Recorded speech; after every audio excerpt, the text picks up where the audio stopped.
So last year I got to speak to you, when you guys were celebrating on the field and you were with your family, and you said how much it meant to you. I just spoke to Jose Budo, and I know that Carlos mentioned that you're one of those type of guys that they might even be looking in a bullpen role, and he said he spoke to you about that. What does that take to that shift in mentality, like to show that you can be multifaceted in a training camp? Yeah, I think it's like anything else.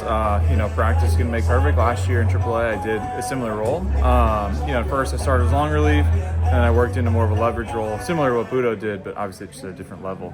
So just being able to lean on him and Reed and guys that had big years in a similar role, it's been a huge help. But I think that being able to kind of be that Swiss Army knife type guy has a lot of value. Like every team needs one or two of those guys.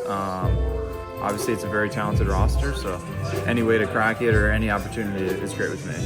And when you come into various different camps year after year, does the mindset have to change at all?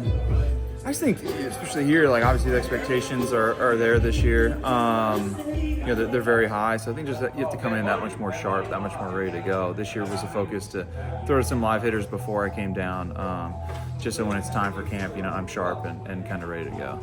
How disappointing was it last year, having that great outing and then coming up a little bit injured and then not able to get in that mix? Yeah, it stunk, really. I was kind of in a mental hole for quite a bit of time. It really took me until about August to pull out of it, to feel good, physically and also mostly mentally. It just took a while. But I'd say around August, I felt really good, back to my older self, and it was really nice to get rewarded in October. Lastly, when you take a look at a guy like Budo, who had success as a starter, but then transitioned to that role and now has found his niche, does that give you pause to say, okay, there are different ways to get to the major league and stay? Oh yeah, of course. I think any way I can get to major leagues and stay is good with me. I don't care if it's a starter, reliever, I got to drop down, whatever the case might be. I'm just really excited and ready for the opportunity to hopefully go up there and help and be a part of the team.